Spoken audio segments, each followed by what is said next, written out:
That's right.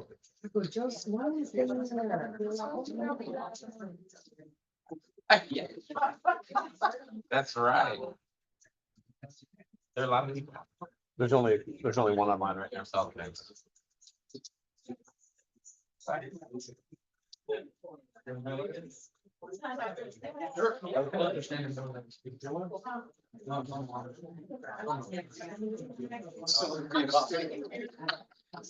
Oh, I went to go get my glasses. I guess I need to pick them up.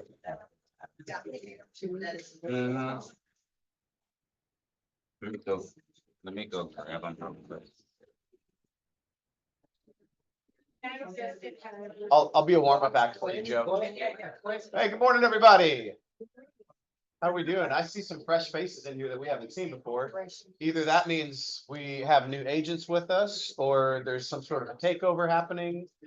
I'm okay with both of those. I got fired from my last one. Fantastic. So here I am. Fantastic. I got sued. Fantastic. Hey, you're in good company. Yes. Hey, a quick note. This is something that if you are someone who either has people with you working with you, like in a team setup or a group setup, or you aspire to be there, there is a training coming up at the end of August. We haven't fully publicized everything yet, so I'm just kind of giving you the first sound bites about it. It's called the Career Visioning. It's a two-day process, two-day class. Those of you that know Noah Dupree, his dad, Jonathan Dupree, who's a regional director for KWRI, is leading it. It's actually at Fair Oaks Country Club. Oh, fancy. And it's, if I'm going off the top of my head, it's the last Thursday, Friday in August. Somebody check my dates. I want to say either 28, 29 or 29, 30. 29, 30, August 29 and 30. It is a full 2 days. There also will be a networking happy hour that after the first day at the country club right there too. There are only 75 spots. If you are a brand new agent, I'm just telling you right now, honestly, this isn't for you. This is something for the upper level, higher level agent who either already is hiring people to join with them, or is close to hiring people to join with them, or is soon to be aspiring people to join with them on their team. I already have signed up for it, so I will be in the room. I've messed up hiring plenty of times, and I'll probably do it again. I just hope to do it less. That's my whole goal. Full price for the full 2 day is, I think it's $4.99. And if you sign up with the promo code of SAVE20, SAVE20, you save 20%. So I signed up for it yesterday, the day before, and I think my total was like $3.99 or $3.97 or something like that. That promo code ends August 2nd. How about that for all being off memory? Huh? Nice. How about that? Yeah. Where do you actually sign up? Don't ask me. I found a link, and I'm sure you'll see it coming up soon. I'm sure we'll see it posted all over the place. Open to KW, City View, Heritage, Bernie, Kerrville, blah, blah, blah, blah, and non-denominational, anybody who wants to be there. Okay, so am I missing anything else? Sonia, you got anything for us today? No. I'm excited about today's meeting. So in that vein, let me ask you this. How many of you have already sat through a session looking at these new forms? Hands up high. Very good. The first time that we went through this was maybe 3 weeks ago, 4 weeks ago, 3 weeks ago, something like that. Yeah, going on 3. It is my recommendation and many other people's, you need to sit in this room at least twice. This is my second or maybe even third time sitting in here. You need to be in this room at least twice. And as you look around, I think we're a little bit less than 970 agents in the room right now, which is how many we have in our company. And so text somebody right now that you know should be here and tell them either you got a couple minutes to hurry up and get here. You can get in online. Oh, we got a couple. Somebody should admit these people. Maybe I will. So either have them get online really quick, have them get into the room really quick, or the next time you're going to teach this class is when, do you know? Next Tuesday. No, on the 30th, because the next Tuesday we have. Oh, Tuesday is contracts. No, Oh. it's on the 30th. Are you teaching this in contracts or no? I guess not, no. Okay. So the next, My wife said I just, the ladies tell the me, wife said no. that's my life. Without further ado, give a hand to Joe Sloan.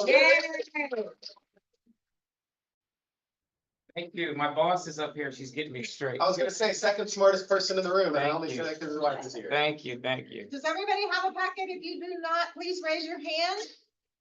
And if you need highlighters, let me know. Oh, I guess we could, talk about back to school supply drive that we really need. Oh, yeah, come talk about it. Yeah. if No, you so we guys- can on. see online. Okay, Come on. It's on its way.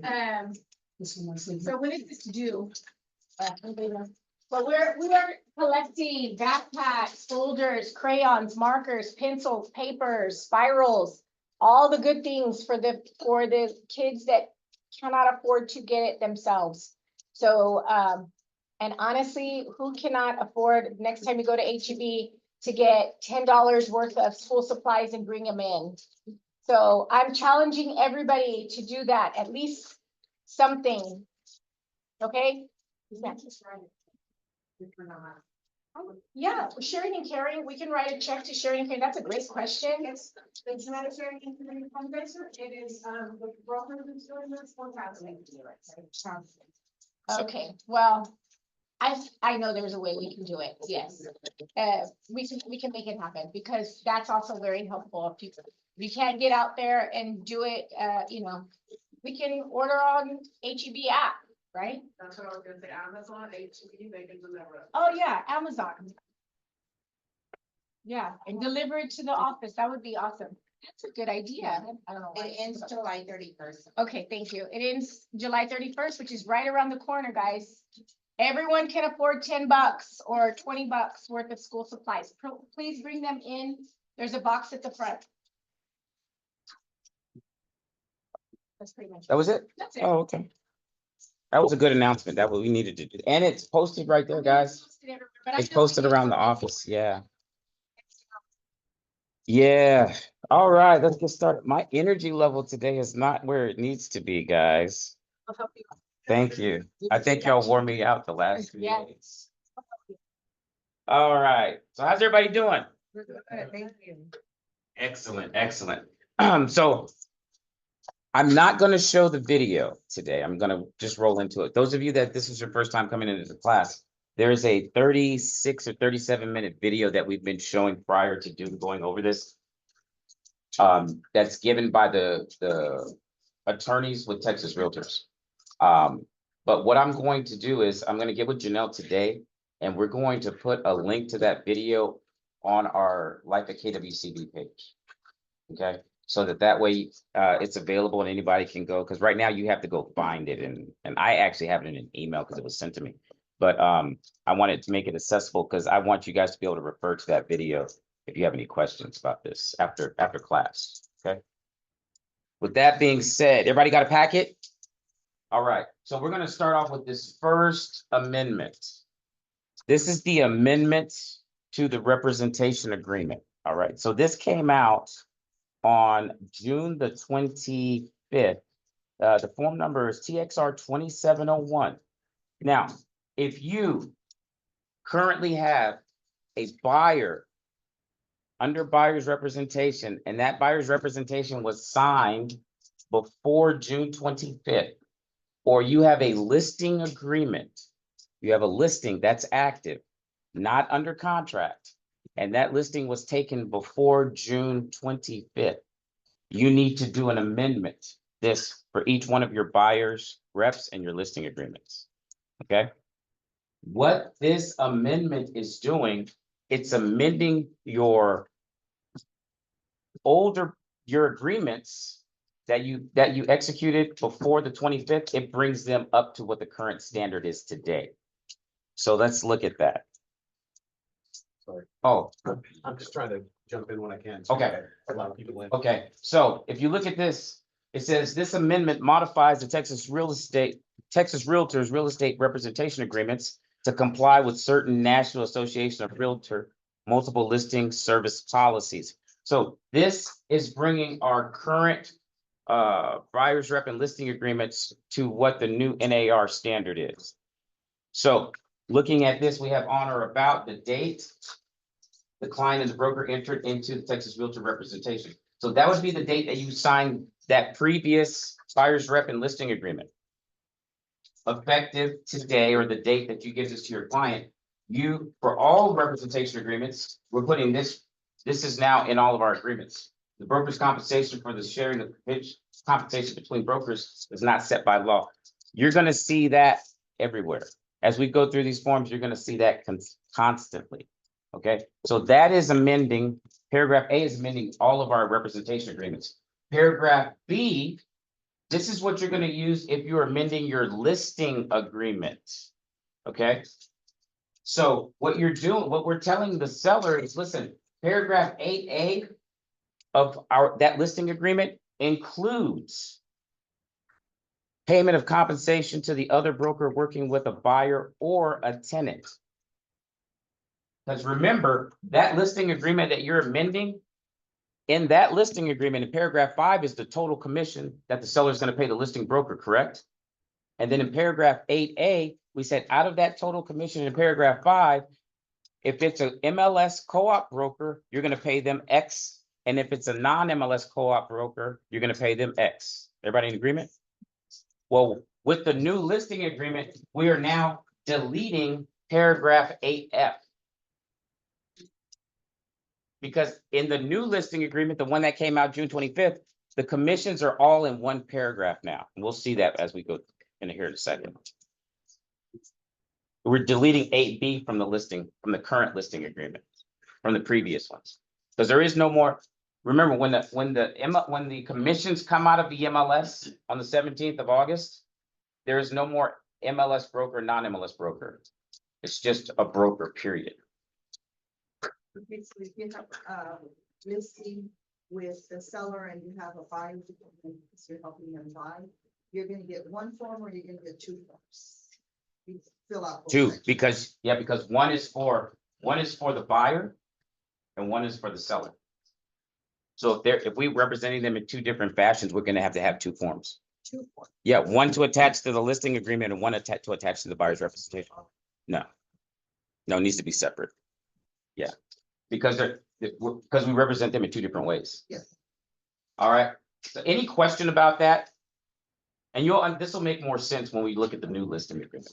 So we would have to send this out to all of our. Everybody who's not on the new agreements. Yes. All your buyers and all your sellers. Okay. All right, and what is amending, sorry, this should have moved when I touched it. What we're amending in the buyer's representation agreement is just this, that the broker is prohibited from receiving compensation for brokerage services from any source that exceeds the amount stated in the representation agreement. So we'll talk about that. We'll get that. We'll talk about that more. Any questions about this form? It's pretty easy. It's pretty basic. Got it? Good, I'll just keep on tapping. Okay. All right, so the next thing we're gonna look at is the residential real estate listing agreement exclusive right to sell. You'll see that everything is still the same in this. I just have it here as like a bookmark to show that what we're covering. But this is where the change comes into play. Paragraph 5, the compensation. So remember, like I just mentioned, in our previous listing agreement, paragraph 5A, it says that the seller will pay the broker X% when we sell the property, or a flat fee. I get you at A and B, right? And then we have the buyer's broker's compensation in paragraph 8. Well, now, because we're making an effort to have transparency, all of the commission, whether you're going to be sharing commission or if your seller says, I'm not going to pay a buyer's broker, all of that is in one paragraph in the listing agreement now. That's why on that previous form, we said we're deleting 8A from the previous listing, or 8B, because there is no more co-op brokers. Or excuse me, there is no more MLS, non-MLS brokers, I should say. So in paragraph 5, it says that the broker's compensation or the sharing of compensation between the brokers is not set by law. Remember, I told you that we're going to see this a lot. It's written everywhere. Now, Under this 5, it tells us complete either 5A or 5B only. So let's look at 5A. 5A is going to be structuring your listing agreement like you have been structuring it since you got in the business. Because if you're using 5A, that broker's fee is also with the compensation for the other broker. So if I was going into a listing agreement, I would be prepared to talk about 5A. This is what I want to push, right? Because don't you want to still try to offer compensation to that buyer's agent so you can get this property sold? Because if the seller doesn't compensate them, the buyer has to compensate them. And who knows if what that looks like or how that's going to work. Going into our listing agreement, I suggest sitting down and talking to your sellers and explaining to them how we work and how we get paid.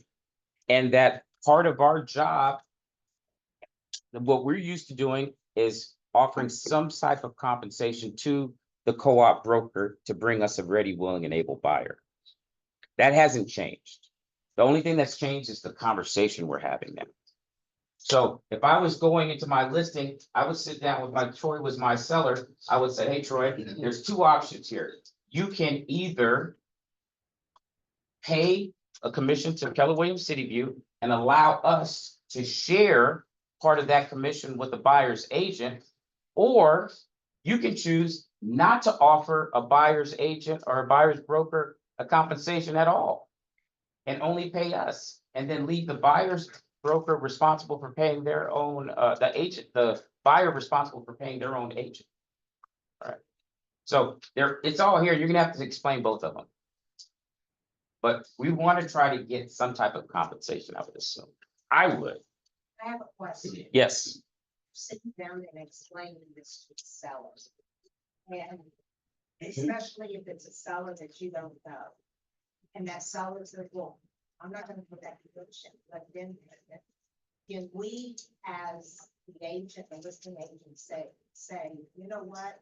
I understand how you feel, but let me tell you what's gonna happen. We're not offering compensation, or is that, or, I mean, because it's gonna happen. it's gonna happen. I don't know. At this point, I don't know what conversations are good and what conversations are bad. Until people start having conversations. So They're taking it out of the MLS. Uh-huh. And how will the buyer be to know if you're offering them or you're not offering them? Do they call the agent directly? You can call the agent directly, and there's another addendum we're gonna look at that you can send with your offer, which they can negotiate before the offer is negotiated. So, Any information from MLS. except for material facts, yeah. Mhm. No, nothing on So that. basically, we're gonna be texting the listing agent saying, hey, is your seller offering? Texting the listing agent, maybe we may have to start going to their actual websites to see if they're offering compensation, because they can advertise it we can advertise it on our KWCB website. But we can't advertise it on third-party websites. So I think that might be another tactic that may be happening. Tell me if this is a conversation that I've had with the seller just a couple of days ago. And tell me if this is something that you think is maybe the track that we should take. So the listing appointment I was at, just for round numbers, the house is gonna list for around 500,000. And so the seller, when we started talking commissions, brought this up exactly. What about that whole lawsuit thing? I thought I don't have to pay them anymore. So my conversation with him was basically, it's always been a choice of the seller, how much they want to pay. It's always been that. Now, there's been a lot of people that have done a bad job of communicating that, but that's always been a choice. Now, that being said, if I'm just using example numbers, these are not mandated numbers. This is being recorded. I'm using example numbers for math. Easy, big numbers. Easy, big numbers. 10% commission. 5 to my side, 5 to that side. Easy round numbers. So if 10% commission were my number, and I'm going to share that equally, 10% of 500,000 is 50. So I have to look at that and say, either we list at 500 and you pay it all, or if you're only gonna pay half of it, then we can no longer list at 500. We have to list at 500 minus that half. Did you follow me? No, but they say yes. What do you? So it comes off the list price. So either we list 500 full commission or 475, you only pay my side. Does that make sense? Because the net should come out the same. Because the net will come out the same. So that's the way I've had that conversation. It's all about the net at the end of the Because we day. do, sure, there's gonna be a point where this may start to phase out, but at least for right now, when I run comps, if the comps say 500 is the number, I've got to imagine that almost every one of those listings that is comped at 500 is baking in the full double-sided commission. Mhm. So if that's where my data set is, that's coming from, I need to be able to represent that. That's right. Is that a fair statement? Yeah, that is, because those of you that do net sheets, It don't should you, be everybody. don't you already put the total commission for both sides in your net sheet?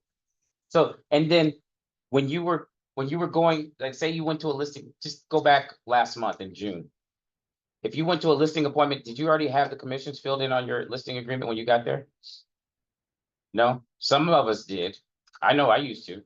It wasn't a conversation. It was like, hey, here, this is the listing As a agreement. matter of fact. Yeah, I just didn't leave it up for, I didn't want to conversate about it.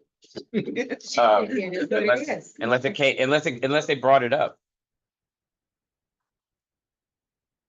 Closer, so you- So I've been to 3 listing appointments where I've had to explain this very thing. Mhm. One of them was a previous client who I helped them get their property. And now they wanted to list it. He's VA. We're listing his house for right around 600,000. Okay, so he's got some money, right? Well, what he said was, Sonia, so tell me about this NAR settlement. I hear I don't have to pay buyer commissions. And I said, well, that's not the case. We are just, as we've always been doing, it's negotiable. That automatically just needs to come out of your mouth. It's negotiable, but it's always been negotiable. Now, let me tell you what's gonna happen to your potential buyers if you choose not to assist with closing costs, or if you choose not to assist with the commissions, okay? What's gonna happen is, let's say for you, for example, you're VA, you got in with 0 down. And as you remember, I got you $6,000 in closing cost assistance from the seller. Okay, so that was 6,000 less you had to bring to closing. So if a VA buyer wants to come in and purchase your property, or FHA or conventional for that matter, they have to worry about their down payment. They have to worry about their closing costs. Oh, wait, but now they also have to worry about paying their agents commissions. Those fees are going to add up. And if you choose not to provide any compensation to the buyer's agent, that could very well fall on your buyer. Because the other thing that has changed, not just this, but buyer's agents now have to upfront spell out what their commissions are going to be, don't we? We now have to have that buyer representation agreement signed. So I let them know that, because they're only thinking about the listing side. They also need to hear about what's happening on the buying side as well. This is educating our clients. You are going to have buyers walking through your door that now have buyers representation agreements with a set commission that their agent is going to get paid. That payment is either going to come from the listing side, from our brokerage, the listing brokerage, or it's going to come from the buyer. So think about what the buyer has to come to closing with: down payment, closing cost assistance, and now commissions. That may tip the scale, and that might just be too much for that buyer, and they may choose to go with another home because they cannot afford to go with yours. Do you understand, Mr. Seller? And he's like, I didn't even think about it like that. I'm only thinking about my side. You got to get them to think about what's happening with the buyer. And then we look at the net sheet. And whenever I do my listing presentations, I have all of the comps that I'm going to use, right? That's simple. We all have the comps we're gonna use. I go ahead and print out the full MLS sheet. And I'm highlighting now that we can, and I know we're gonna, that's gonna go away. I'm highlighting. You see, this one paid 3%, this one paid 3%, this one paid 3%, this one paid 3%. So when I'm looking at your net sheet and it says 6%, this is very customary in your community that the 3% is allowed. Now, if there's a 2.5, I can say 2.5. Let's take a look at the days on market. Lasted a little longer than the average. See where I'm going with this? I'm educating my seller. They have choices. And they may say, they still may choose to reduce the commissions from 6 to 5. I've had that happen. Guess who's taking the 2%? I am, as the listing agent. You know why? Because my goal is to sell this property. And we already know what's happening in our market. Days on market are really high. So I'm not tacking on a 2% commission to my already difficult task of selling this property. No, thank you. I'd rather come out the hero with low days on market, get it sold at 2%, and have a happy transaction, a happy buyer and a happy buyer's agent, and work well, because I know I'm going to see that agent down the road. Plus, I have a reputation. If you ever see my listings and it's at a 2.5, you guarantee I'm also taking a big hit as A well. lot of agents don't do that. A lot of agents don't do that, and that's unfortunate, but I've been in the business for 20 years and I plan on staying in this business, and this is the way I run my business. Y'all can choose to run your business however you want. Yeah, You know, another, It does affect your reputation. You do not want to be that discount. Hey, every now and then it happens. Remember when COVID was happening, that it didn't take much. People were reducing commissions. For that, I understand, but we're in a tough market. There's a lot going on here. I need to attract that. We're not the only house, and homes are not flying off the market anymore. But all I want to say is, we can't go in laser focused that listing is the only thing. We're only talking to the seller and we have to talk about the listing. We have to educate them and open their eyes and listen to what the buyers are. You know what? Take a look at our active listings. I got 7 to show you. Is that you're competing with 7? They're paying 3%. They're paying 3%. They're paying. Oh, you want to pay 2%? Okay. Well, all I'm saying is that might just tip the scale the wrong way and not in your favor, Mr. Seller. And that may cause, if a buyer is teetering over 2 properties and it comes down to, I'm going to have to pay $30,000 at closing, or I'm going to have to pay $19,000 at closing. You know what? I'll go ahead and take this property. Interest rates are already high. This is what the payment, so it's opening your eyes. Now, I will say my listing appointments are a little longer, but I'm getting that 6% commission. And I think it's gonna be like that for a little while until we're educating them and getting them over this hump. But they've always been negotiable. Just keep saying that. but I would also add, remember that then once you sell your house, you're gonna be on that. Oh, other side. you're absolutely right. Let them think about, hey, you're gonna be going to the table now and you're gonna be looking for that bargain, and how is it gonna impact you? at that point? Exactly. Sue, I don't want to hijack too much, Joe, but I know Joe's been talking the last 2 days, so I think you're probably cool with it for a minute. But 2 really quick things I just want to tag onto this, which was expertly explained. One is the way that she explained it was perfect. What I want us to be really careful about is that we don't sway to the side of the person says, well, I want to do, less than blank %, or I don't want to offer a buyer's commission. And then we come in and say, well, no one's going to show your house. We never say that. Absolutely not. We never Absolutely say not. that. We look, that is the worst thing to say. If you heard it, it was, this might tip the scales. I love that phrase. This might sway somebody from this house to that house. The minute that you get into the definitive, well, no one's going to show your house. No one's going to want to buy your house. Absolutely stop dead in your tracks. Yeah. That's thing number 1. Thing number 2 is, I could see this coming up. If you have, so I had a listing appointment earlier this week for a $280,000 house that's in pretty much a first-time home buyer neighborhood. And then the one that I mentioned a minute ago about the $500,000 house, that's definitely a move up house. Those are two very, very different calibers of houses, two very, very different calibers of neighborhoods, and two very different calibers of buyers. So let's just imagine you've all been with these people. You've all probably been these people. Imagine you're buying that first house for $280,000. Do you have a ton of cash in your pocket if it's your first time home?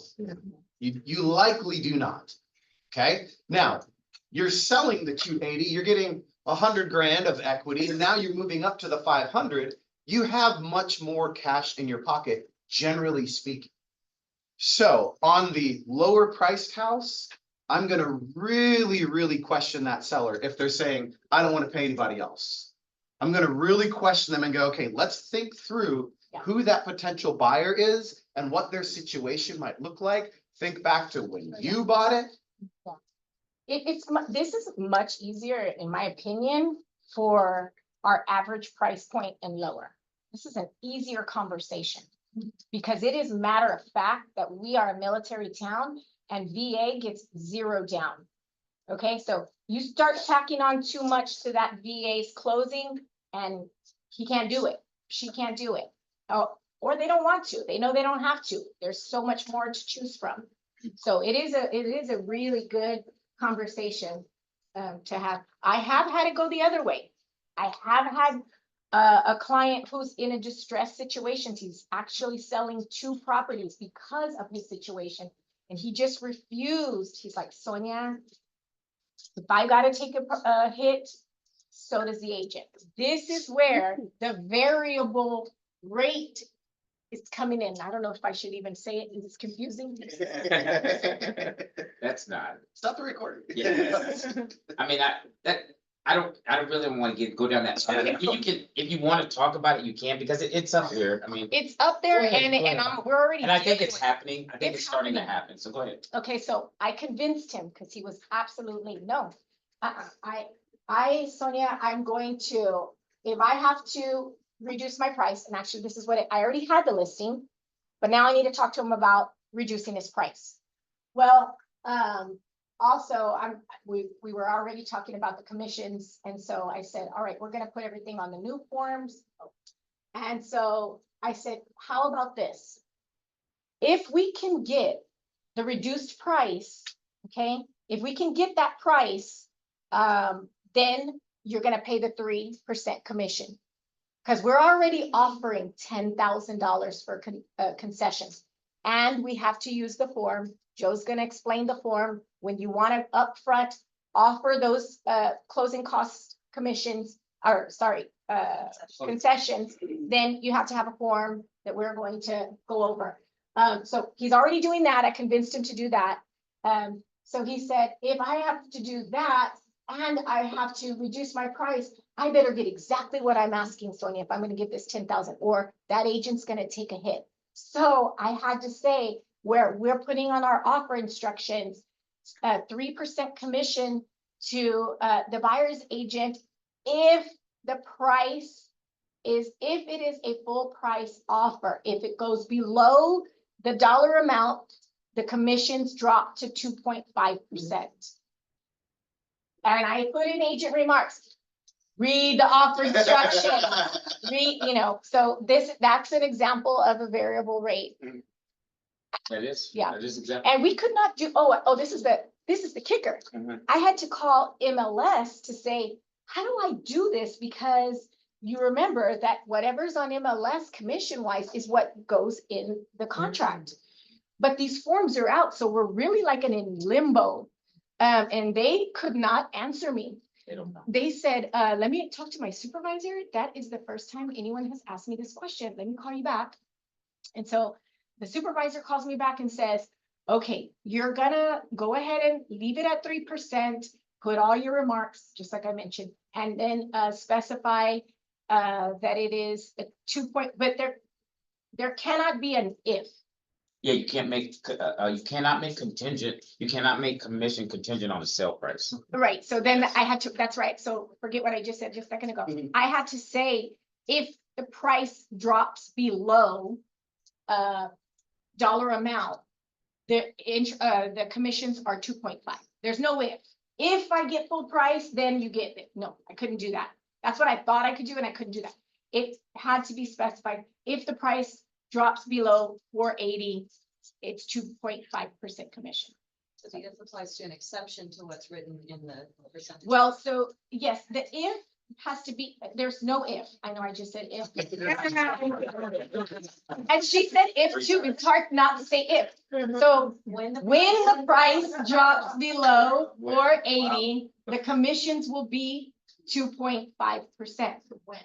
When? When? In the case In the case of, okay, in the case of a sales price dropping below X amount, commissions will be there. Yes, thank you. No ifs. I had to put that, this is crazy, because I had to offer it in the 3%, but I had to put it in agent remarks, read offer instructions, and then offer instructions on associated docs. You have to put your offer instructions, which everybody should have offer instructions, what to fill out, who to call, what title company you want to use. Now we're gonna talk about commission. Now, we're not allowed to talk about commissions on associated docs. It cannot be anywhere in MLS. That's what my understanding is. I want to get clarity on that, though. Yeah, after August 17th. Okay, well, this, Yeah, If right now commissions are still Seymour showing up. told me that. Yeah, Seymour told me that, Yeah. to do it And like this. associated docs. Yeah, It's not in the, it's technically not in the MLS. Because then everybody could just, you could just have a page that says blank percent. Associated docs. Yeah, Interesting. there's, We can do that now. We can August 17th. Not even in associated docs. Or additional. yeah. they say not in the MLS. That's what the ruling says. It's a No. question. There- Guys, yes, so don't worry. They are actually working on how we are going to do this. Joe can't say a whole lot, but they're going to find a workaround. Your question about, okay, well, where are we gonna know these commissions? Are we gonna actually have to pick up the phone and call? We might for a while, but they're going to find a way for Yes. us to find out where these commissions are. And it's going to get easier. Yeah. Somebody's I'm a gonna. member of 3 different MLSs, and it was either Austin or Central Texas, I can't remember which, sent out a notification last week that said that they are actually putting a slot on their listings that says something like seller concessions offered. And that's where they're sticking it. Oh. Wait, say that again? Central Texas sent out a message to all the members within the past week that says that they're actually putting a box in their listings on their MLS that says seller concessions offered. And And that's like code language? That's Yeah, the no, intention. no commission. They're just saying concessions. Set a concession. Oh, they can't Yeah, just hear. repeat that. Can you repeat? My voice carries 10 inches. So I'm a member of Central Texas and Austin MLSs also, and one of those MLSs sent out a message within the last week that said that they are now putting a box into their MLS listing that says seller concessions offered. And that's like the code word for how they are disclosing it. Now, that means you pick up the phone and you ask, what are the concessions? But Joe, what about that workaround? It ain't happening, or we? I haven't heard yet. I know they're looking in, so imagine this, just imagine this. Imagine you're working with the buyer, you're in the MLS, you set them up on a drip, right? Drip campaign based on their criteria. They get emails, they get properties sent to them. As they look at the properties, as they're receiving them, they're marking interested, not interested, or what have you. Well, each one they mark interested, you look at it and say, okay, then they tell you, let's say they marked 5 interested and they said, I want to go look at these 5. Well, you don't want to go show them 5 properties without knowing if the seller is offering compensation. So what about if you pull up those 5 properties and then you hit a button next to each one that sends a notification to the listing agent asking if their seller is paying compensation. And then an automatic email comes right back to you in your email, not through MLS, but through your personal email, and says, yes, my seller is offering compensation on this property. And then there's a dashboard. So when you log into MLS, you can see I've sent 5 requests asking if there's compensation. 4 of those agents have responded back and said they are. So now you can schedule those 4 showings. that's gonna happen, the buyer says, only show me the ones. Yep. That I don't have to pay. Then you'll just have to call. Yes. You would have to call. Guess what I'm gonna do? I'm gonna show them only the ones that offer the compensation that they don't have to make up, right? Right. Whatever that is, whatever that percentage is that you've agreed to with your client. And then I'm going to let the agent who's offering the lesser, I'm gonna let them know, oh, my client liked your house, but because of the commissions, they're unwilling to make up the remainder. So we can't show your property. Just let your seller know. Okay, can I? Yes. Cause that will help the seller that's- realize, yeah. "Ah, I'm missing showing. I need to get that buyer that says, I love this house, I'll say, you know what, you're not offering them compensation. Go ahead and show it to me. Write the offer up and still ask them. Yes, yes, everything is negotiable. Repeat that out loud. so Okay, everybody so understands. what she's saying is, so what if my buyer really loves a house, but they are not offering compensation? And my buyer representation agreement states, I'm gonna get paid 3% commission. All right, now your buyer says, oh gosh, I didn't wanna do this, but I love this house. Show me the property. Y'all love the property, write up the offer. You can still write in 3% commission. And you can let that agent know, it's contingent upon, our offer is contingent upon my commissions being paid. Mhm. Because they don't qualify for X amount, or it is what it is. Guys, we have got to be the best negotiating agents in town. We have to understand this, if you're only watching this one time, it's not gonna cut it. This is our profession, this is our livelihood, you should be here hearing it, you should be conversating, you should be in masterminds, you should be in small groups, practicing, role playing. Oh, that didn't come out right, okay, what if I said this? Okay, we need to be doing that. That's what's happening. So but yes, now it's gonna happen. We used to not be able to ask for a commission that wasn't on MLS. That's not the case anymore. I actually kind of really like that. I really, really like that. Hey, I'm not gonna give you, now don't lowball offer and expect your commissions to be paid. Yeah. No, you give a strong offer, you present yourself as a strong agent who's going to get this done. But hey, by the way, my buyer needs these concessions. Whether it be for closing costs or whether it be for my commissions, either way, it now falls on the buyer, does it not? So these are the conversations we're gonna have to start having, and we have to confidently have them. So if you're not feeling confident, you're going to get tripped up. I'm not gonna lie, when my client threw that out at me, I was like, damn, you're my past client. I really did not think you were gonna do that. So it put me on the spot. And anytime we're on the spot, we kind of just get a little, but it's okay, we gotta work through that. And it felt better, and the second time felt a little better, third time felt a little better, but it's just we just gotta practice it. Just practice. Yeah, well, you're good. No, good info. Thank you for sharing that. All right, everybody, did y'all have any questions about anything Sonia said before she walked on? Okay, no? All right, so jump back in here real quick. 5A, we're giving compensation. This is the broker's fee with compensation to the other broker. So you have to ensure, remember, let's say we're doing 10%, 10% would go here. And then if you're gonna split that with the other broker, that part would go there. Don't do, oh, they're gonna charge me 5 and I'm gonna pay 5. Then you're working for 0. You're a nonprofit realtor. Yes, okay, don't wanna do that. Don't wanna do that. Now, B, if without compensation to the broker, insert the amount to be paid to broker only, okay? Broker's fee without. This is no compensation. Certain amount to be paid to broker only.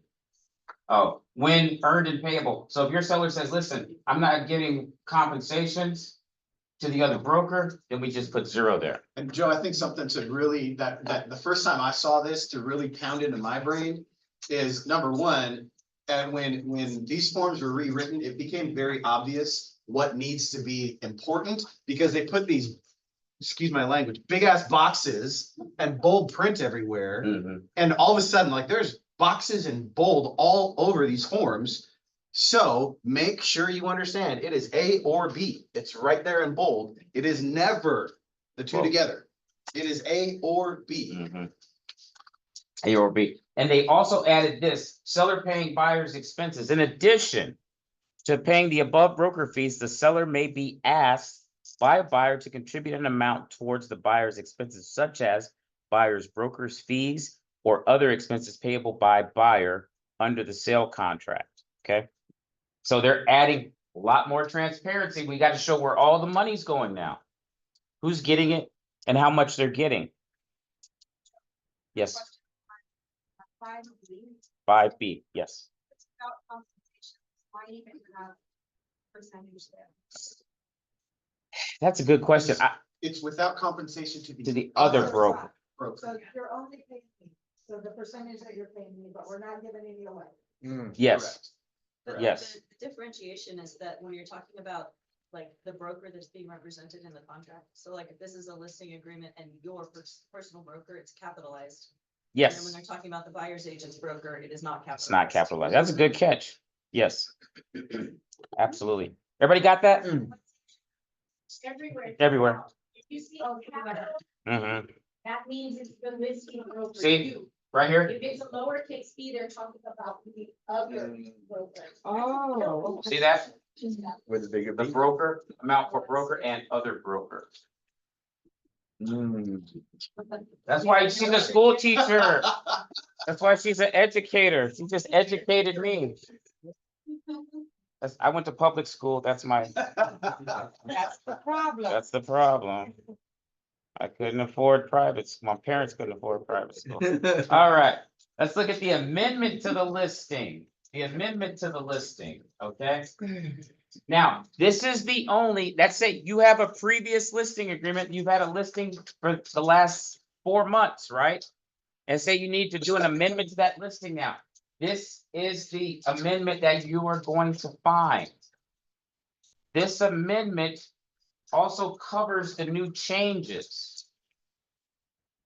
So looking in the first box, C, TXR 1101 or TXR 1201 only, the broker's fees are changed too. That's what we just looked at, the listing agreement, right? Remember 5A1 or 5B1. You check which one you're going to amend. That would be either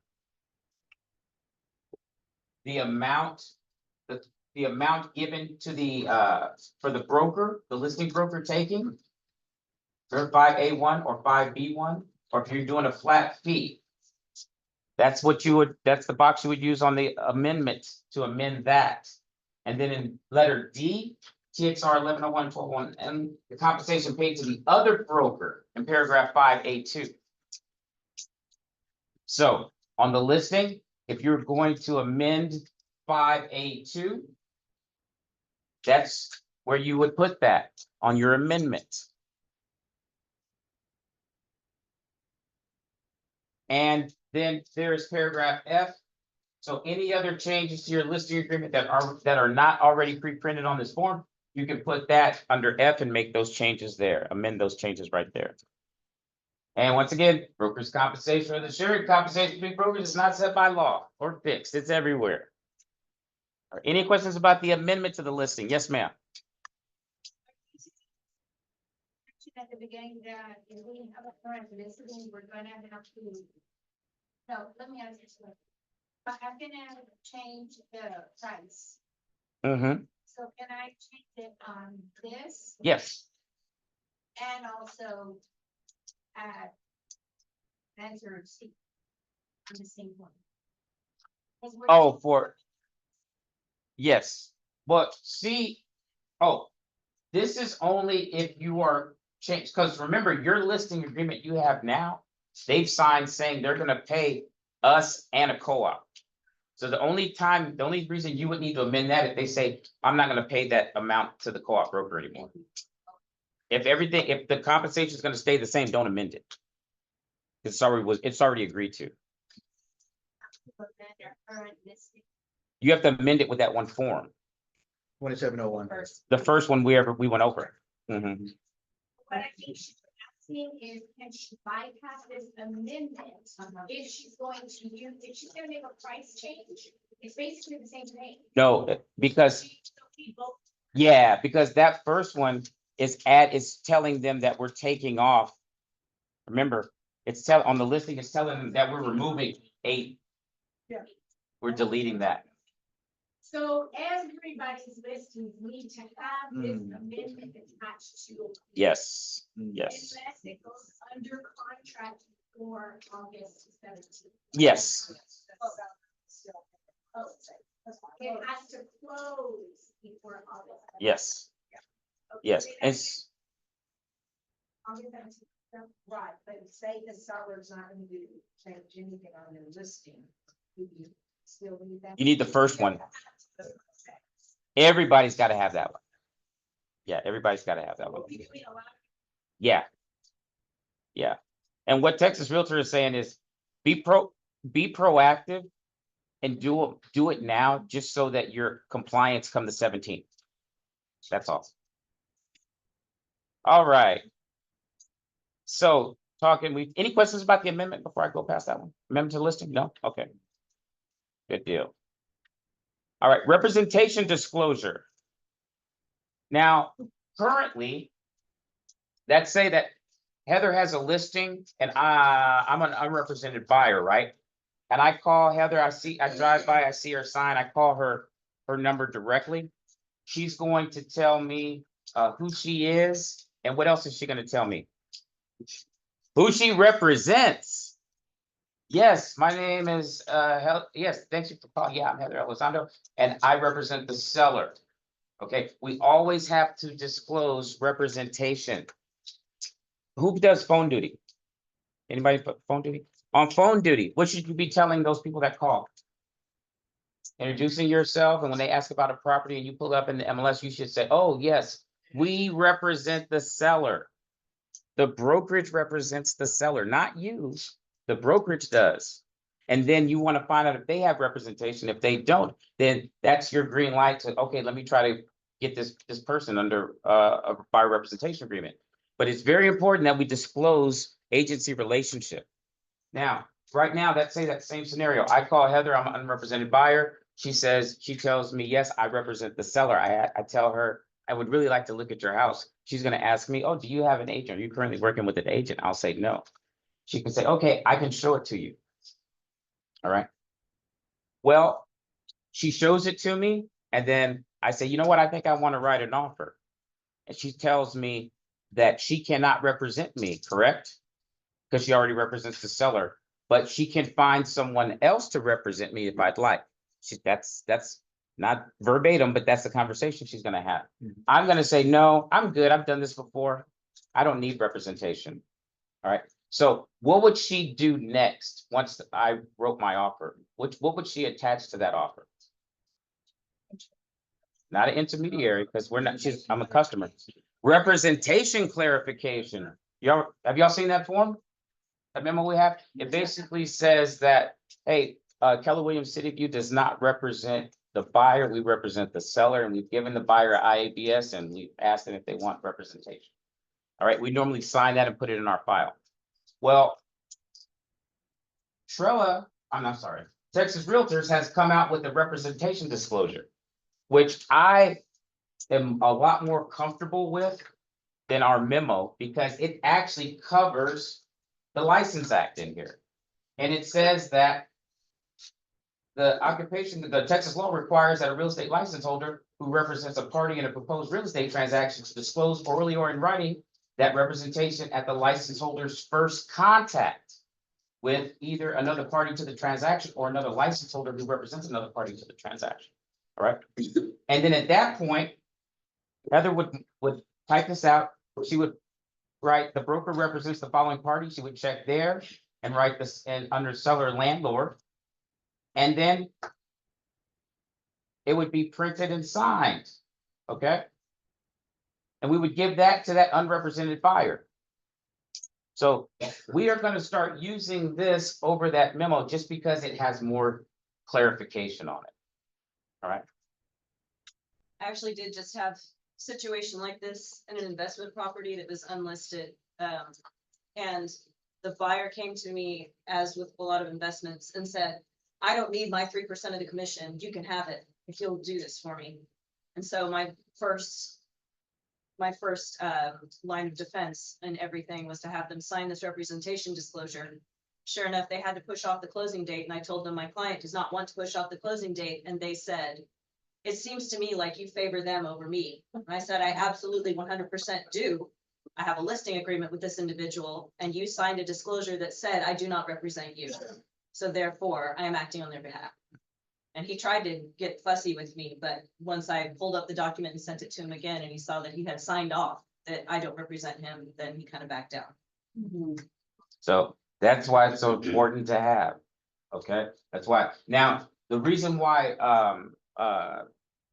Texas Realtors came up with this form is because they said that brokers had questioned, they said, listen, if an agent has to have a buyer sign either a buyer representation agreement, long form or short form, before they can walk them through the door, how can we protect ourselves as the listing broker by, having something signed by a potential buyer who we take through the door who doesn't have representation?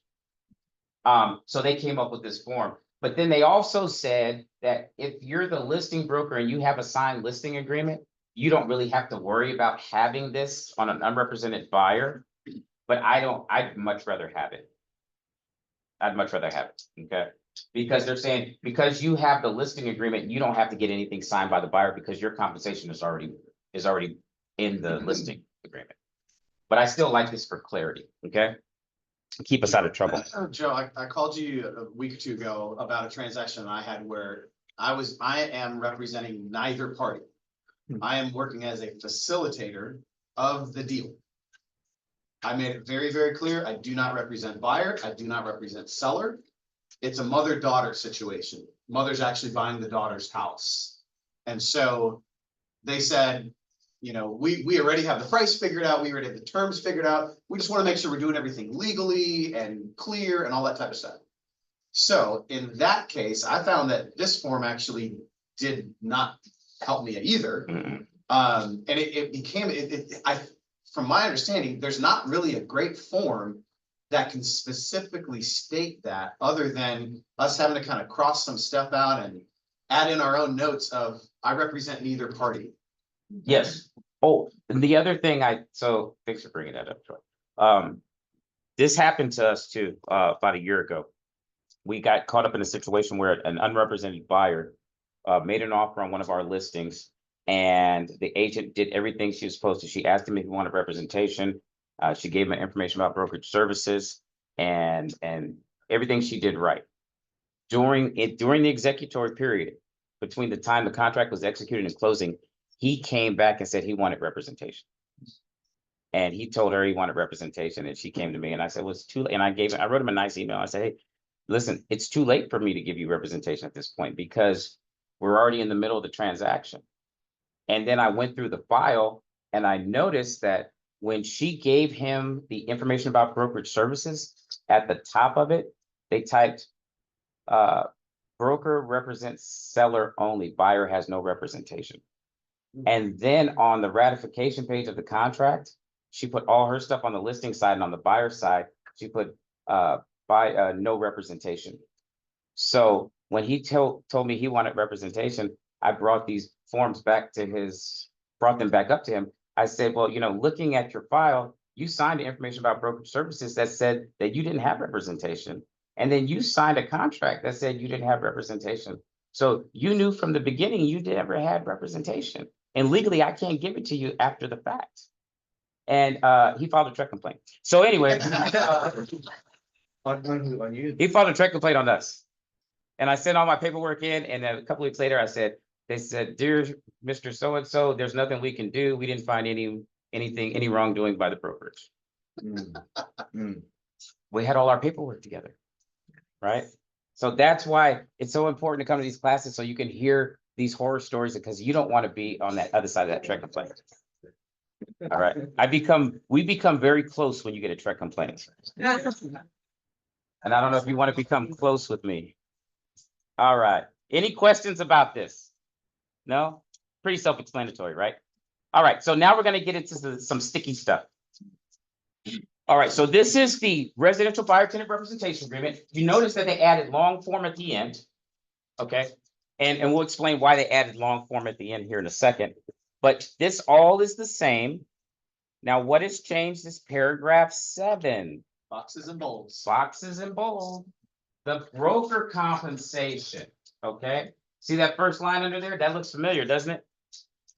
Yeah, we've been reading that in, I think every agreement we pulled up, it's been in there. So 7A says the broker's fee when earned and payable. When do we have to get this signed? Before you walk somebody through a door. So those good old days of taking people and looking at houses and opening doors and showing them off is and all that good stuff, and then them finding one and then you coming back telling them, hey, come meet me at the office, and then you printing out 75 pages and they're telling them, sign them all. IABS, buyer rep, contract, amendments, addendums, all that stuff. Those days are gone. That was in the past. All right, starting on the 17th of August, I think you should start it today. You should start implementing this into your business today so you can at least get some practice into it.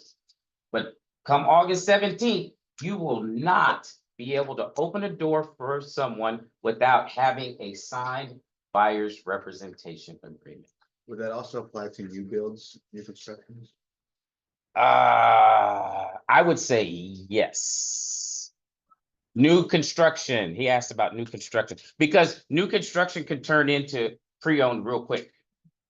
Yeah, so I would say, Jay, the best way, yeah, just get it out of the way. Yeah, so. Oh, and remember, when you go to new construction and they give you your compensation, the buyer has to sign off on it too. All right, and we'll talk about that here in a second. So you'll have to talk to the buyer. Now, there's another form we're going to talk about here in a second that it's going to be much easier for you to digest.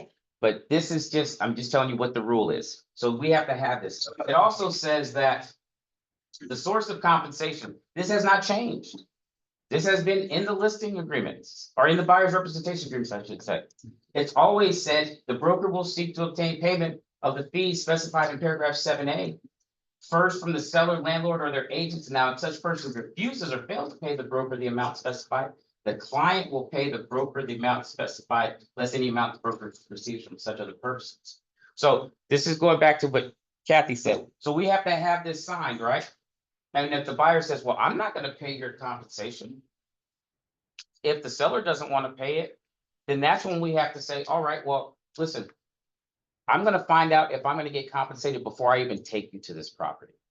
If we get to the point that you want to look at a property and I contact the listing broker and they said that the seller is not paying compensation, you and I will have a discussion about that beforehand.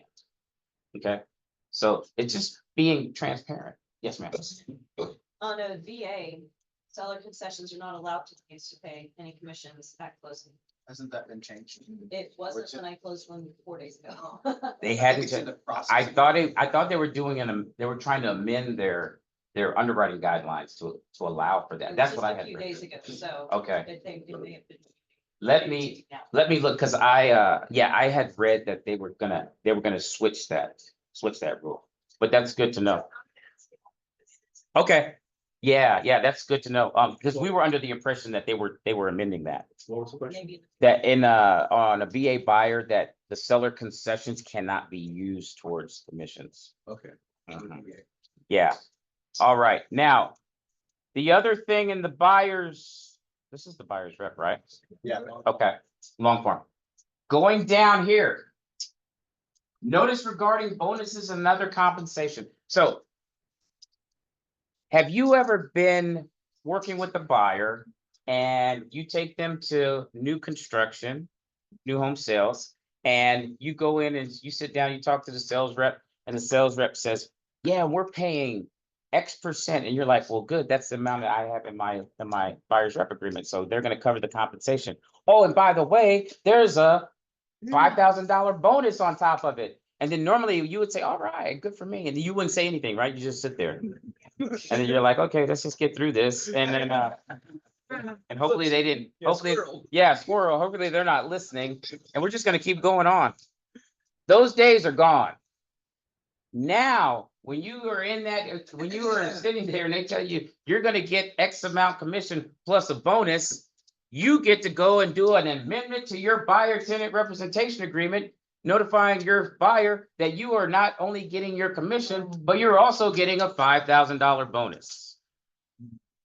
It has to be all transparent. Whatever you're getting paid on the settlement statement, we better have documents showing that the buyer knew that that's how much you were getting. Including if they're offering like 7% commission, like DR Horton or something. Correct. Still have to- Anything that's above. tag. what Anything is that's agreed. above what's in there. Okay. Or below, or below. So Joe, I'm gonna put you on the spot real quick. I wanna see how you can handle this one. Mhm. So I'm your buyer, you're my agent, we're at a new home construction, we've agreed to 3%. The builder says, oh yeah, by the way, agent bonus $5,000, and now me as your client, I go, hey Joe, share some of that bonus with me. Mm, What's your script on that one? mm.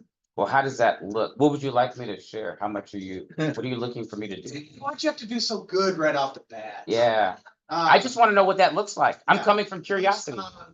Well, 50-50. It's 5,000, you get 2,500, I get 2,500 off my price. Ooh, the lender might not allow that. Is he good? We have to talk to the lender, and then I'm gonna go to the lender and say, hey, listen, You're we not can't gonna do allow it. We can't do it. I'm buying time. Hey, I'm willing to share 2,500 for a referral. Yes. Yeah, Headhunter fee. yeah, You headhunter, know what? and you can do that. And here's a great way to use that is to say, you know what? This builder incentivized me as the agent. I'm gonna incentivize you as my client. That's good. That's good. That's excellent. You know what I say? I tell them, I'm always joking with my clients, I tell them, okay. That was gonna go into my marketing account. So you're gonna work for me, I'm gonna give you this bonus, but I expect. And you do the bonus. Yeah. I don't ask for one, I ask. Yeah, I always ask for more. Always ask for more. You're on my marketing team. Yeah, that's nice. That's So that card that you use on the lender, is that true though? Like that we can't use that? you can't call the lender. No, like lenders can't allow that 2,500 towards.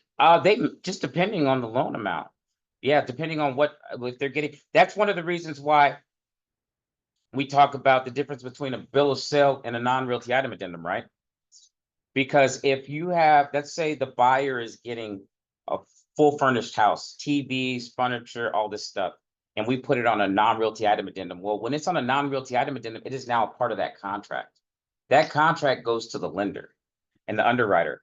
The underwriter may say, hey, listen, you're getting X amount in paragraph 12A1B, and then you're getting all this furniture. Well, we're gonna put a value on all this furniture and appliances, and now you've exceeded the amount that the seller can contribute to you in this, based on this loan type. They don't want it. That's why we teach to use a bill of sale. There's two reasons why we teach to use a bill of sale. Number one, the bill of sale is not an addendum, so it's not a part of the contract. So therefore, it doesn't have to be submitted. And to me, this is the most important part. If it's on a non-realty item addendum and it's not at the house when we go do our walkthrough, what happens?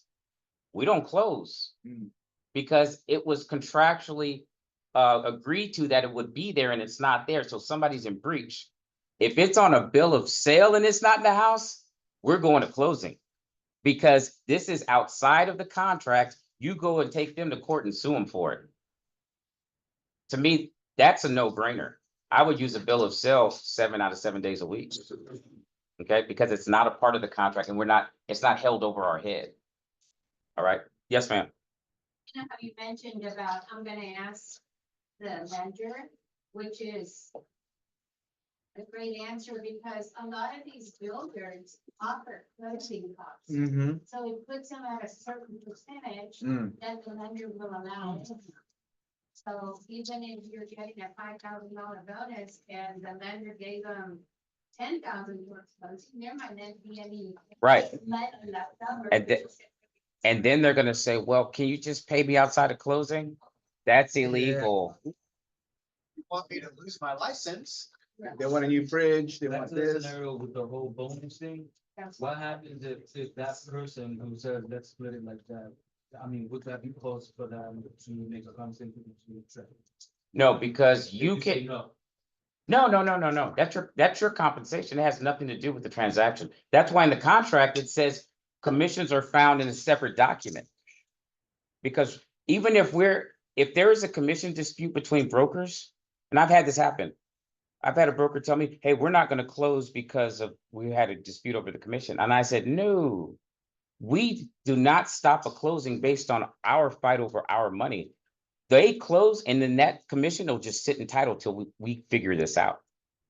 But it'll never stop the transaction. Because if it stopped the transaction, now I could see them doing a check complaint. A good question. Yeah. All right, anybody, no other ones? Good, okay, so everybody got that, right? We have to amend. All right, so it says that the landlord or their agent may offer the broker compensation such as a bonus, and the client's authorization may be made by amending the agreement. So we have to amend it if they were gonna get anything above or below what we've already put in our buyer's representation agreement, all right? So this is the short form. So Texas Realtors got really ambitious and they said, you know what? Because I guess they got a lot of complaints from brokers because brokers were saying, hey, listen, if we don't want to have to sign a buyer's representation agreement with every buyer to walk them through a door. So can you come up with a one-page form that we can use that will comply with NAR's settlement agreement of having the discussion with the buyers about compensation before we take them into a property? So they came up with this one-page short form. Okay, now this short form can be used in two different ways. As a full service, where the broker will use the broker's best efforts to assist the client to acquire property in the market area, or as a showing service. We will only use this form as a showing service. We are not using it as a long form, as a full service.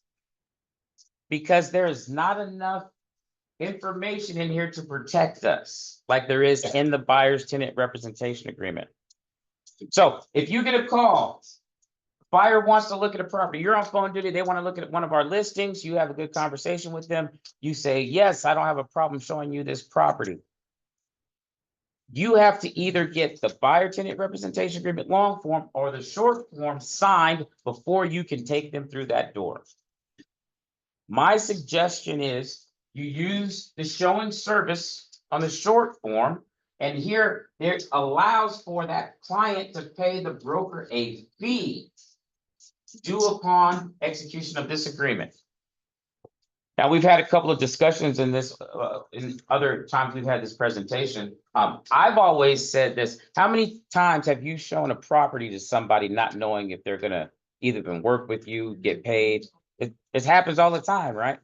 Okay, so this is the same thing, but now we're just getting them to sign something. There is no requirement that you put a dollar amount in there. All right, but you have to have it signed. So my suggestion is, I would tell a buyer, listen, I'll show you one or two properties. You have to sign this though. And I'm not, you can see, it allows me to charge you a fee, but I'm not gonna do that. Because my goal is for you to work with me from today until we find you the property you want. All right, so I'll do this on one or two showings, but at that point, we have to have a discussion. You either have to commit, do you want to work with me or do you not want to work with me? Because I can't keep doing this. So Joe, I'm thinking through a couple things here, like you mentioned phone duty. So I'm gonna make up a scenario. Let's say Jane has a listing, which she's part of this brokerage. Mhm. I'm on phone duty. Buyer says, I want to go see 123 Main Street, it's Jane's listing. She doesn't know it's Jane's listing. She just knows City View. If I don't have this signed, I'm going on behalf of the listing brokerage. Mhm, So I don't have to have this signed, to be clear. correct. However, I have to make it clear who I'm representing. Did you catch that? Yeah. Okay, so if I go show that house, I am not trying to reel them in as a buyer. I'm showing it on behalf of the listing brokerage. That's right. The minute we start having conversations about the purchase side, if they're going, well, do you think they would take 290? Is it worth 300? I don't know. Now you're having a buyer's conversation. You follow that? Yes. So that's where I think, and same thing's gonna happen with a open house. Same thing, Jane's open house. I'm hosting the open house. She's the listing agent. Person walks in, yeah, the kitchen's over here and the backyard's great and cool. Let me know if you have questions. Nothing's necessary. They come to you and go, boy, we kind of want to place an offer. We really love this house. Or we saw one down the street. Now, buyer's conversation. You follow that? It's, in my opinion, like this is a whole lot of just kind of cumbersome paperwork, Yeah. yet this is the way we've got to do it. Yeah. Basically have this loaded with the IABS. Yeah, I would, yeah, because anytime I'm gonna walk, if they don't wanna, if I can't get them to come in to have a consultation, because remember, our goal is to have them come in to have that initial buyer's consultation to knock out all of this stuff at one time. Right. But if they won't come in, but you said, hey, listen, I'm willing to spend my time, I'm willing to spend some time with Troy because I think we get along, we had a good conversation, seems like we're on the same page, and I don't want to push him to sign this buyer's rep right now because I want to show him my value, then I'm gonna give him this. I'm gonna give him this at no price, at no charge. And I'm gonna set the expectations. Say, hey, Troy, I got it. This is, anybody that you're seeing property with should have given you this. So that's when we're gonna find out too, and they say, well, nobody ever showed me that before. That is such a great point right there. Understand what he just said. Yeah. Because you know, we are getting training that the rest of the city is not. You are going to have people that say exactly what Joe just said. Well, no other agent asked me to do this. Yeah, that's because they're literally being illegal. Put that into your language. It's because they're breaking the law. Mhm. They're out of compliance. They're They're out of compliance. That's exactly right. This is the way that the law states. And for us to be compliant with the law, this is how we have to do it. And I feel like when I have that conversation with a client and I go, well, if that person didn't ask you, it's because they're not being compliant with the current standards. That's something that we do at our brokerage, no questions asked. That immediately shows we're at a level that's different. Yes, ma'am. I just wanted to clear and understand completely, so. This is for showing services only, so you had mentioned it's okay to leave that blank. But if we put a 0 in there, we're not held to anything later when we're in an agreement. No, because we're not going to amend. Where's the amendment to buyer's rep? Oh, here it is. We're not going to amend, we're not using this. We're not going to amend that short form, that showing service into a full service. If we get to that point, Troy signed 3 of these short ones with me. We should look at 3 different properties on 3 different days. And each time I gave him one, it was 0.00. Now, I told him, hey, at this point, Troy, we gotta decide, are you gonna buy something? And it's gonna be about him buying, not me wanting him to sign my buyer's rep. I'm going after his expectation, his motivation, right? Are you ready to purchase? Because if so, I think that we need to change things up a little bit. At that point, when he says, yes, I am, I'm sending him the long form. And so just to be clear, go back real quick to the short form. Mhm. So Oh, sorry, is that the where, wrong way? I got. Wait, I think it was right there, okay. Okay, So to be clear here, as a practice within our brokerage, we're only gonna use it as showing services. Legally speaking, it's different as a practice. Okay, so I find my buyer and I say, I'm gonna show you these 3 houses today, free of charge, 0, sign. Now, they see one of those houses and they go, oh my gosh, I love it. I wanna write an offer on it. mm-hmm, We're not saying, oh, I guess I got roped into working for 0. mm-hmm, Now we're saying, okay, as we have the offer discussion, We then go back to the long form. Let's have the commission conversation. And now let's have the offer conversation. This is the easy way to do it if you just don't want to go the route of having a buyer consultation, which is my standard practice for our team is no. We want to go for the best, and we want to show you our value right up front. I want to get you pre-qualified. I want to talk to you, even if you phone duty. I want to get you pre-qualified. I want to get you in my office. I want to go through that buyer consultation with you because I want to show you my value. After I show you my value and what I can do for you, I don't need this short form. I'm going straight for the long form.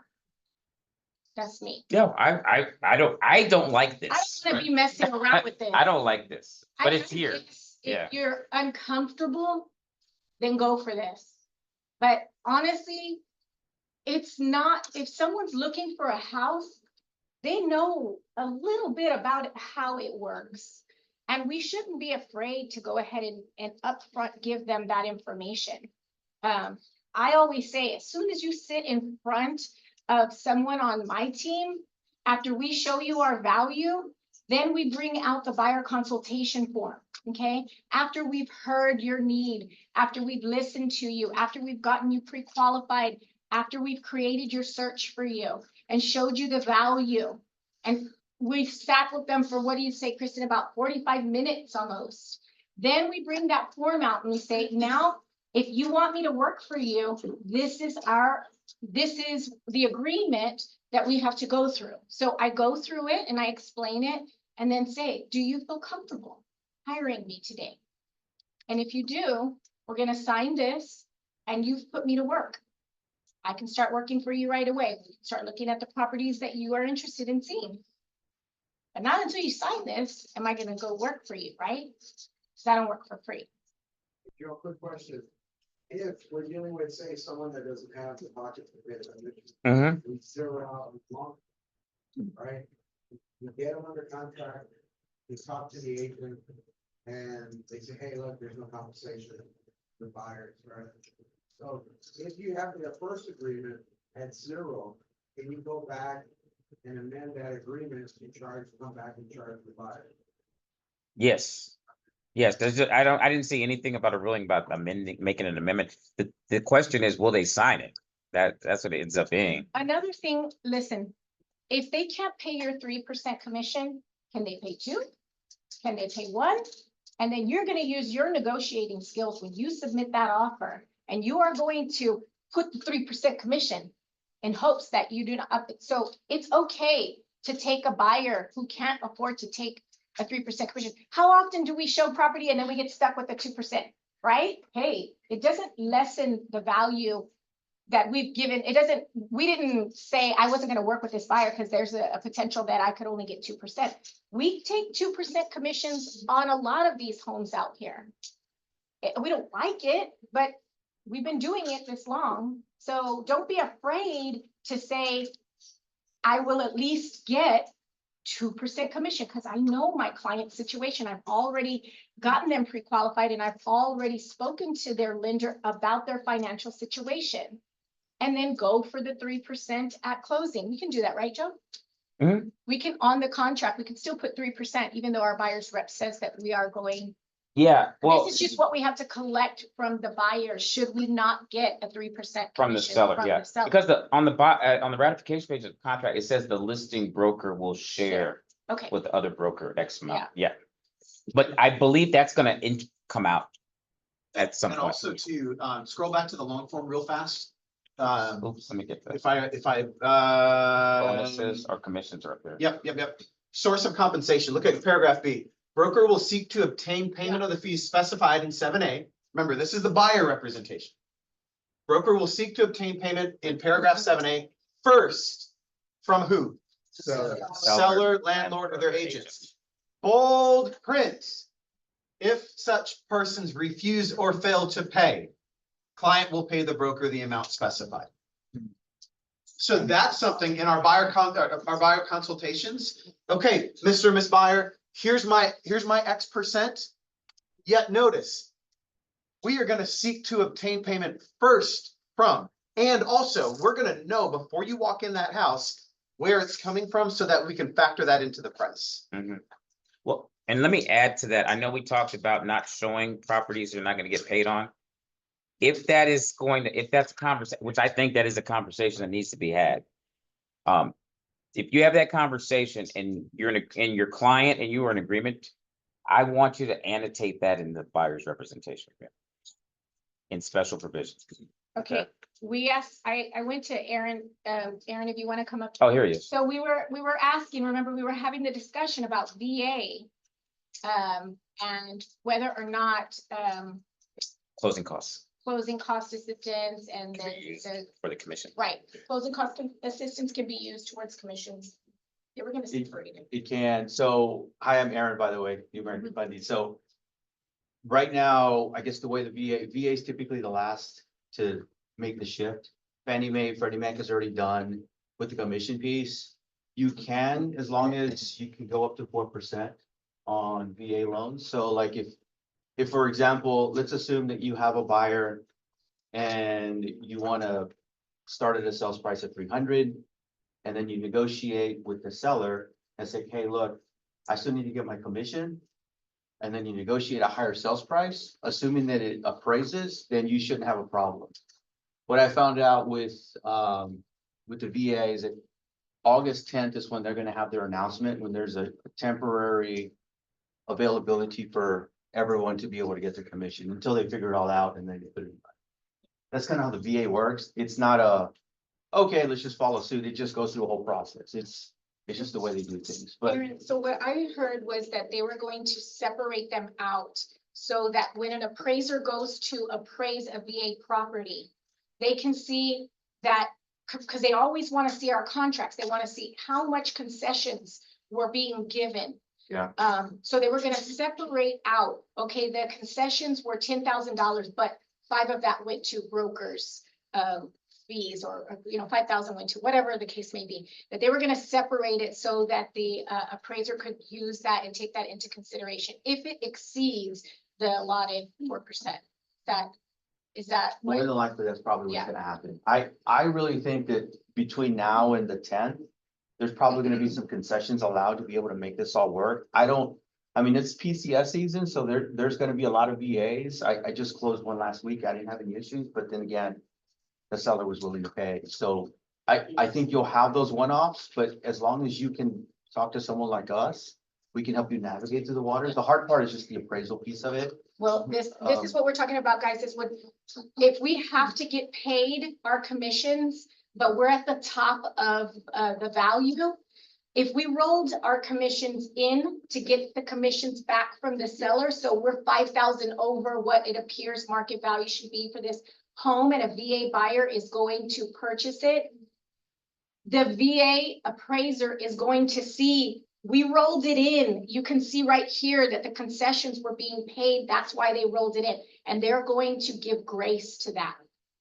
Okay, they want to see, it's 5,000 over, but it's because they had to pay these fees.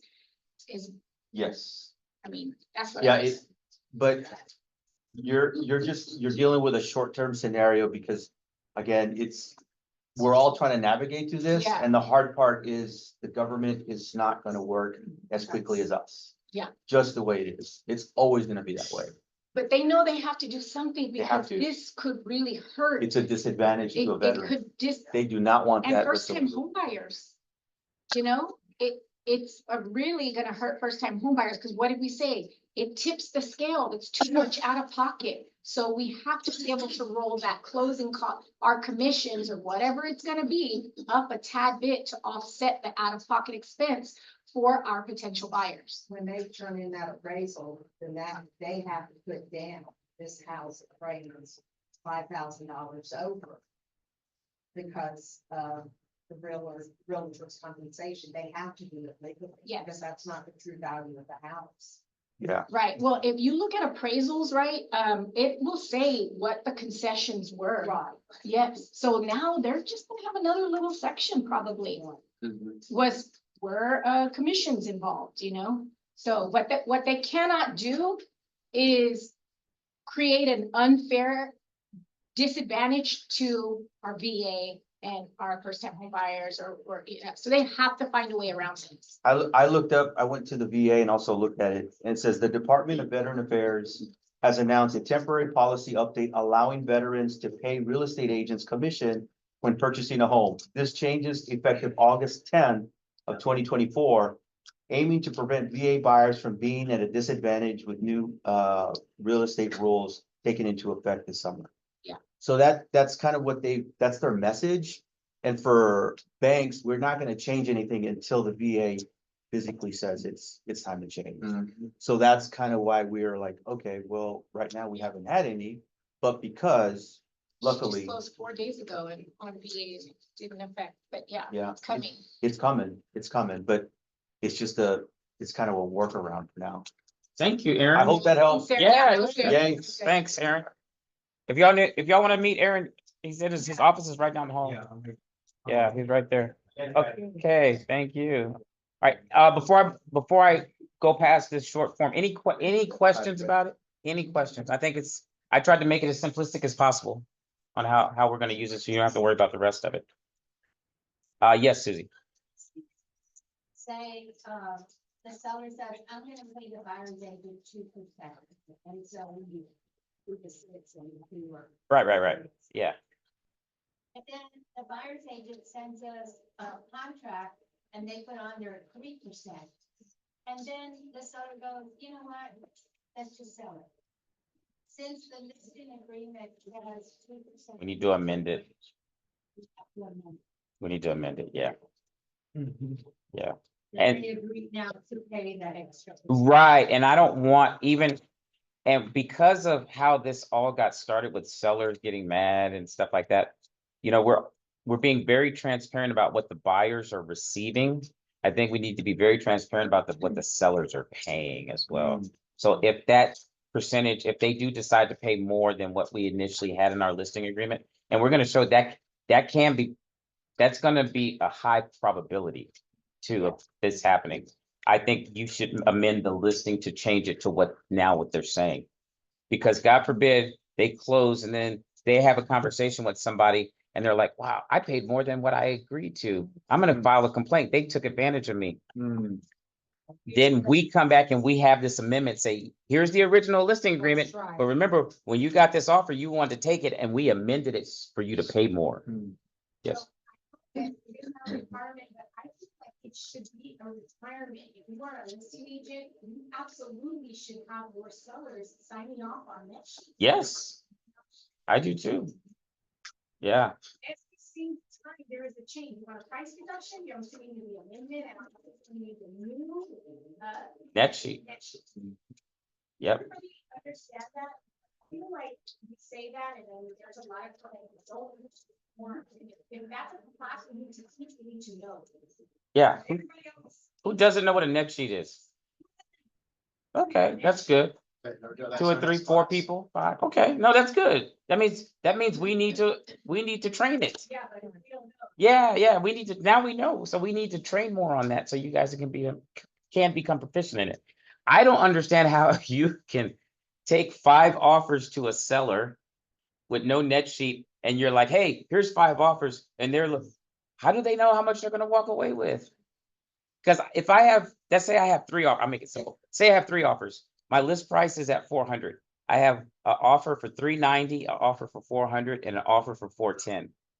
That offer for 390 could net me more than the other 2. And it wasn't a full price offer because they may be offering 390 and they don't want anything else. So that's why the net sheet is so important, because the average seller, they're just looking at paragraph 3 of that contract to see what the sale price is. They're not considering their other 11 pages. There's other stuff in there that they're going to be paying for. Plus the addendums that we're adding to it, like HOA. Some, if you're selling a house out in Rogers Ranch, they got 3 HOAs. Santerra, 3 HOAs. You got to do 3 different HOA addendums to add to that contract. And they got to pay for each one. So you hear why people get mad, why sellers get mad at their agents when they're like, oh, my agent was horrible. Well, why? Well, we paid all this money. They didn't set the expectation up front. That's why it's so important. Okay.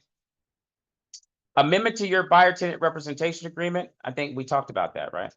Shortly or real quickly. I said we won't be amending this. We won't be amending the showing service to go to the full service. All right, the broker's fee in paragraph 7A is changed too. So if your commission is going to change from what you initially had in your buyer's representation agreement, whether it be more or less, we have to amend our buyer tenant representation agreement for paragraph 7. All right. Also, for bonuses, bonus or other compensation. So remember, after you took them to that new home construction and you found out you were going to get your commission plus a bonus, now you get to come back and do an amendment to your listing, to your buyer's rep, saying, hey, I'm now getting a bonus equal to this amount.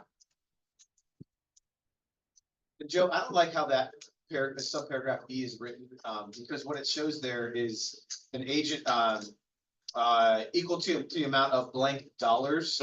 So if we have, for simple math, a 3% normal list, buyer's representation, and then that builder says I'm gonna offer 4%. So that doesn't allow me to put in a percent. So what I have to do then is go, okay, what's 1% of the sale price? X thousands of dollars, and put it in. Put it in there. Yeah. And then if there's negotiation that drops the sale price, you have to do another. Yes. That's correct. That's correct. Yes. Yeah, so that's, I don't love that part of the paragraph. Are you okay if we cross out the dollar sign and put 4%? Yeah, as long as, I think as long as the intent is there Okay, and everybody understands what it is, that's what, I'm okay with that. Because I think this is gonna change, all this stuff I think is gonna change at some point on how they wrote it. I just sat through a broker lawyer committee meeting on Friday on Zoom. Started at 9 o'clock. I tell everybody, I told this to the class yesterday. When I left the office at 5 o'clock, they were still in session. And I went to lunch, I did all kind of stuff. And I had it on my computer and I eventually turned it down because they were just talking about other goofy stuff. But they were typing and making changes, then they were deleting it, then they were typing other stuff, then they were deleting, then they were going back and forth. I said, this is so confusing. I said, I just don't even, yeah. So we're still trying to figure this out, guys. We still are. But great questions. All right. Any other questions about the amendment to, this is the amendment to the buyer tenant representation agreement. All right, this is out of order. This is a listing agreement. When you go and look at your listing agreement, you're gonna notice now that paragraph 8 says reserved. It might be out of order in your packet. It might not. Oh, this isn't in your packet. I'm sorry. This isn't in your packet. Because it's just one page. I didn't want to burn off a bunch of pages to show you this one thing. Reserve. Remember, on the listing agreement, they took away 8A and 8B, right? For the co-op, for the brokerage, the co-op broker. So they didn't want to renumber all of the paragraphs, so they just left 8 reserved. So that you're gonna notice that in your current listing agreements, every time you look at them, you're gonna see that it's paragraph 8, and I didn't want everybody to look at that and say, well, why does it say reserve there? It says reserve there because they pulled the co-op out, everything is in one paragraph now, but they left it reserved so they can plug some other stuff in there. And trust me, they will find something to plug in. Yeah, they will find something to plug in there, yeah. So that's why I put that on the screen, just to give you guys the backstory on that when you're looking at it in your actual listing agreement. Okay, this is paragraph 11F of the listing agreement, where they talked about this on the other page, right? On where the commissions. Paragraph 11F, we need to check this off. It says the seller does or does not authorize broker to share with other brokers and prospective buyers that the seller will consider contributing an amount towards the buyer's expenses, such as buyer's broker's fees or other expenses payable by buyer. We want to check does. We want our sellers to give us the authority to share with other brokers or prospective buyers that the seller will contribute towards the buyer's closing costs or the buyer's commissions. Now, you notice here it says use TXR 1412 to provide additional details regarding the broker's authorization to share information. Here, that's the next form. Seller's authorization to disclose and advertise certain information. So for those of you that in the past you put in your listings and agent remarks, seller, motivated seller willing to contribute to the buyer's 2-1 buy down, seller willing to contribute X amount for a carpet allowance or so forth and so on. When you do that, you should have that in writing from the seller authorizing us the ability to advertise that information. Okay, because those are other things that the seller is offering in addition to selling the property.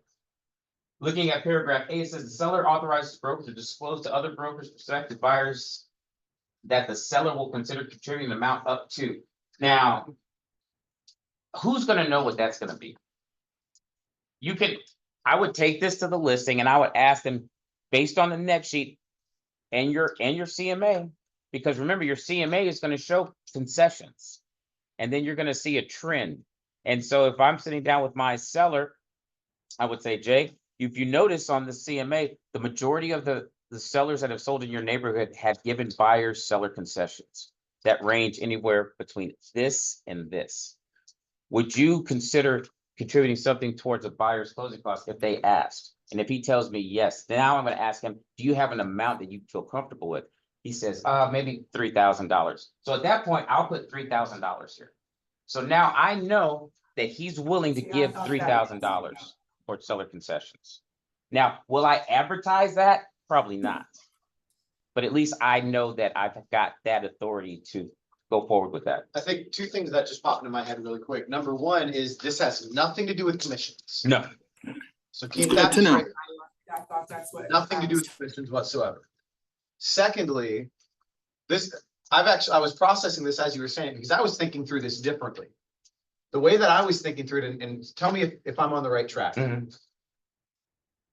If the way I see this form is that it only applies if I'm going to market that they're gonna offer $3,000. Yes, If I don't have this form, number one, I can't publicly market and say they're gonna offer $3,000 in closing costs. Mhm. Can't do that. If the offer that we receive asks for $3,000 in closing costs, it doesn't automatically pop this in. That's just what the buyer asked for. If this says 3,000 and the buyer asks for 5,000, they're allowed to do that. They can ask for anything they want to. Mhm. The way that I interpret this is only if I'm going to, as the agent, outwardly step and say, advertise, sellers offering X. Or if you call me and start asking me some questions, once they sign this with the 3,000, because the seller authorizes the broker to disclose. At that point, I can tell you, yeah, my seller is willing to pay up to $3,000. So if I'm the buyer side and I called you, the listing side, and I said, hey, we're gonna write up an offer. Do you think your sellers are willing to offer an amount toward closing costs? Then what you're saying is, if I don't have this signed, you as the listing agent can't say, oh yeah, I think they might be willing to offer X or Y or whatever. Exactly, I hadn't thought about that. That's great. exactly. So it probably is, going back to your original point then, good practice that this becomes part of every listing packet. Every listing packet. And you can have the conversation. But I don't want the seller to feel like they have to give us a number. That's why the key to this is why I highlight stuff, you guys. Because the seller authorizes broker to disclose to other brokers. So disclosure can be oral or written. So I'm only gonna use it orally. Okay, And then the second part, as I'm talking to my sellers, I would immediately go again to the bold print. yes, Seller is what?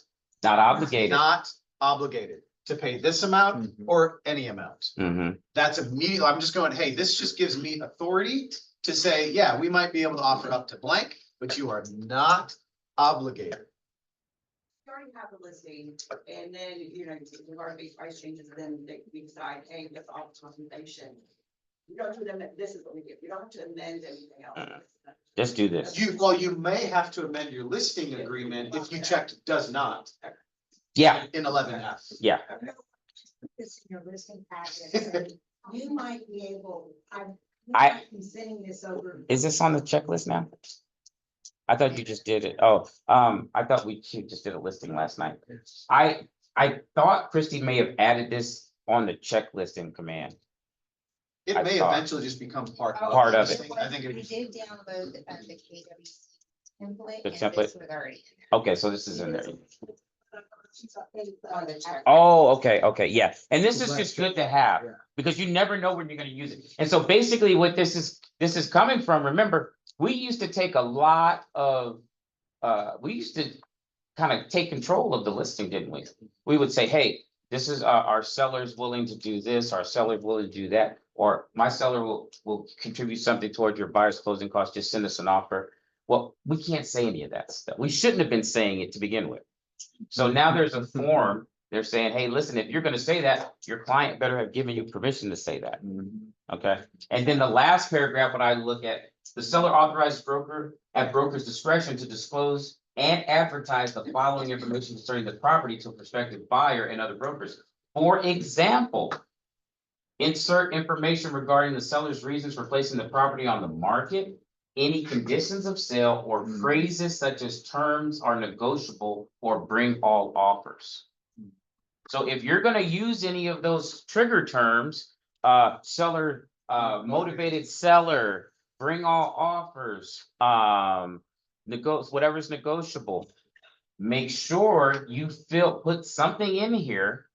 I used to have a generic one I use, because I've always used this form for years. And I used to put something generic like any marketing that will help to increase the sale of the property. It was really, really like out there. Up to So the broker's discretion. yeah, it was, and everybody signed it. They all signed it. So Yes.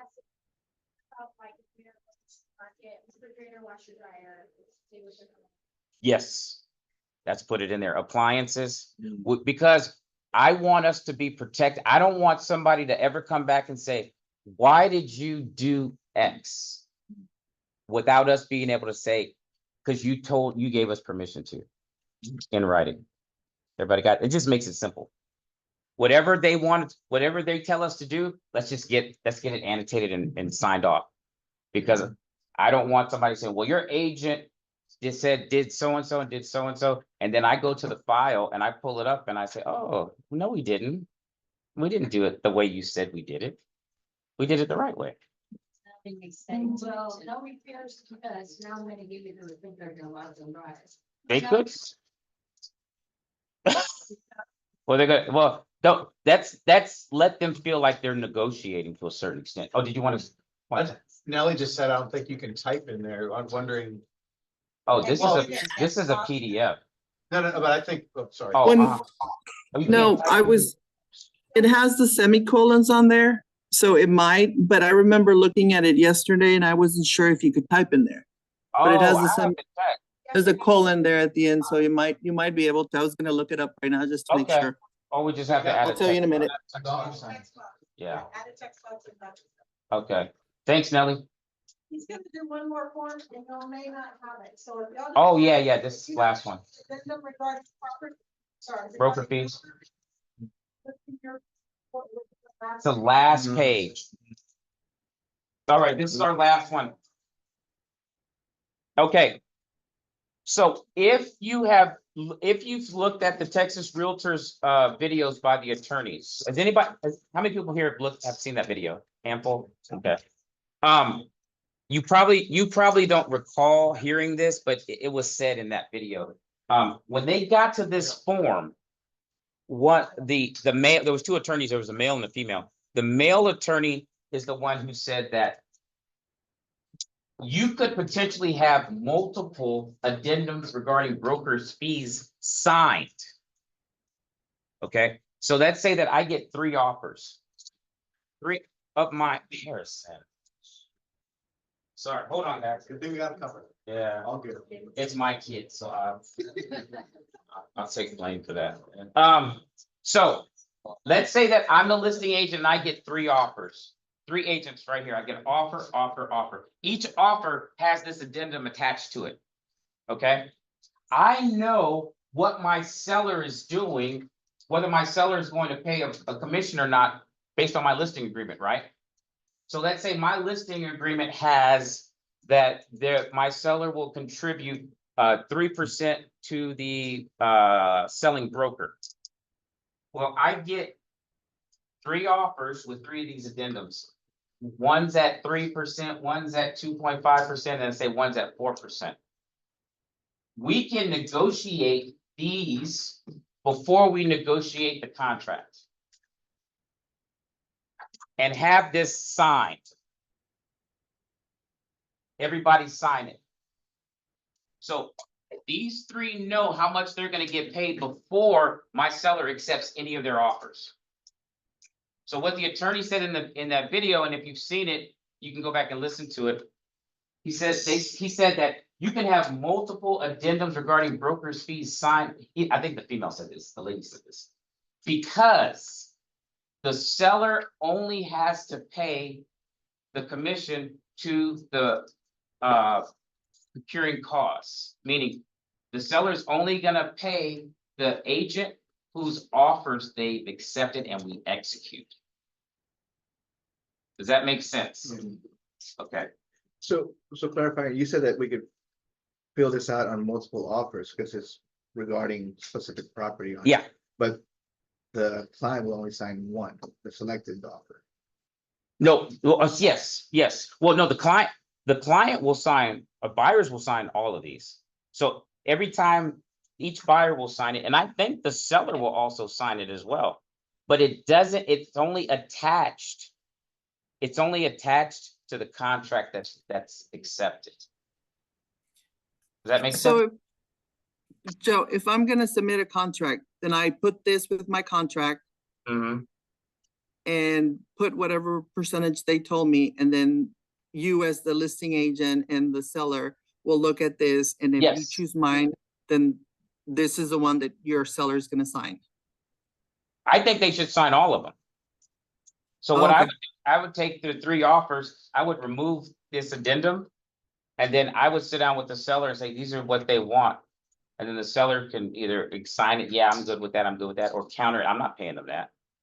And then we send it back and I let them know, because now they know what they're gonna get paid before the seller executes the contract So are you saying to submit this prior to submitting the? with the entire offer. contract? So I would as a submit it with- buyer's agent, with our offer, we're gonna negotiate this first. Yes. Before we negotiate the offer. Mhm.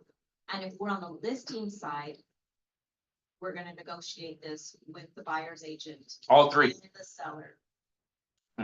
Because that is going to be attached to the executed contract. If we negotiate all three of these addendums, this is my understanding of how this works until I get more clarity. Well, I'm gonna negotiate all three of those and send them back to you guys. And then you're gonna wait to see, okay, what offer they're gonna accept. And then we send yours. So this addendum is no good because it's not attached to an executed contract. It's attached to your executed contract. Then dumb, yeah, then dumb. Addendum. Don't let my confusion be. I just want everybody online to hear too. Oh, okay. Well, I mean, I always thought addendum is in addition to an executed contract or a contract. So Yes. how can it exist without a contract? Because in the contract, it says that broker's fees are found on a separate document. Okay, We so, don't cover commissions in the contract. so not to get convoluted, but what if we are doing a variable rate? Because I can't say I'm gonna give you 3% commission without knowing what your offer is. Your offer goes with it. Your offer goes Your with offer it. goes with Send the. Mhm. We don't necessarily have to accept your offer. So I wanna see Buyer's all the agent. offers. I'm gonna look at, it, I'm gonna review it, and I'm Mhm. gonna say, okay, I will give you 3% commission. Or I will give you X, and then we can renegotiate. They can renegotiate the contract based off what I say. Yeah, I look at this as being a gift to the buyer's agent, Okay, that makes sense. because the buyer's agent needs to understand, hey, my buyer's rep says I'm getting X. I don't know if the seller is the listing broker is gonna is paying that much. Okay, so what I need to do is I need to find out. So then when I get this back, if my offer is accepted, I need to be able to have that conversation with my buyer. Hey, listen, I'm either gonna take what they told me I'm gonna get, or you're gonna have to make up the difference if they accept our offer. Or I could say, okay, well, they're only paying me 2%. We're gonna raise the sales price a tad bit to offset. Yeah, we can that resubmit. 2%, and I'm gonna request it on the closing cost. It don't matter, but it's the We can same. resubmit. We wanna appease a seller who only wants to give 2%. Kristen, you had a question? Yeah, so as a listing agent, I'm sure we're gonna have a lot of agents who are behind, or maybe don't have access to these forms, to understand what it's about. Anytime we get an offer, we don't have one of these, we request this from the buyer. You should. Now, what I read in Texas Realtors. So Texas We Realtors should. put they put out an article, which it doesn't make a lot of sense either. So what it says is, if the seller and the buyer will pay their own brokers, no additional compensation agreements are required. So if you find out, if you contact the listing agent and they say, hey, listen, my seller's not paying any commission already, it's on my listing agreement, there's no need to send this. Because they've already told you that there's no obligation for the seller to pay anything. All right, it says that if the listing broker agrees to pay the buyer's broker, then the addendum regarding broker's fees is executed by the seller and the buyer and can be included as part of the offer package delivered to the seller. It may also be executed later in the transaction.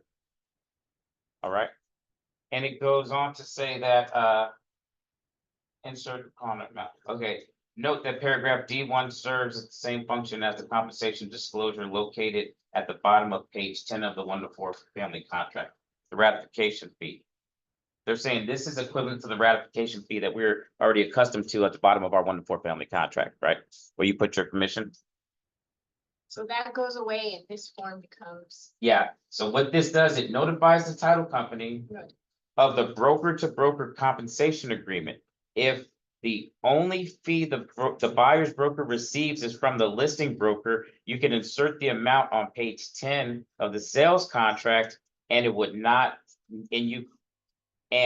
would not need to use the addendum regarding broker's fees. So what they're saying, this is where it gets convoluted. What they're saying is if the listing broker already has a listing agreement that says they are paying the co-op broker X%, you don't need to submit this.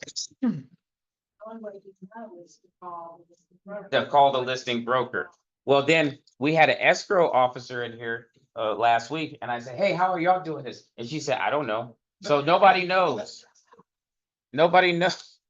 Because otherwise, the title company would have to tell the listing broker, hey, send me that copy of your listing agreement that says what you're paying the other broker, because we don't have it in the MLS anymore, just use. So what you're saying, when we submit this with our offers, we talk to the listing agent and we say, do you have in your agreement how much you're gonna pay? And she'll Yes. say 3%, 2% or whatever, or she could come back and say 0, we're not paying. Then we go down and check number 2 and we can put whatever we want to. Yes. Because then the seller would have to pay us directly. Because it's not in the listing agreement. Yes. But we get our information. No, that's gonna put a lot. It's Well, we gotta remember, until August 17th, it's still gonna be showing up in the MLS. Yeah, it's still there. Yeah, no, yeah. Yeah, so yeah. And so the way I'm looking at it, Kathy, is I'm gonna call you and ask you if you're paying something. Even though Texas Realtor says, if you tell me it's in the listing agreement, I don't need this form, I'm still using this form. Because I'm gonna put down what you told me. Or I'm gonna put down what I think I should get. Yeah, which means, because it's negotiable. I could care less what you have in your listing agreement. Maybe my offer and me putting more than what you told me it's in your listing agreement, based on my offer, this seller's willing to pay that. As an August 17th, say I have a list. They did a couple of multi offers. I cannot present it to my seller unless I have one of these. No, we should always present it. It's up to the buyer's agent to send that.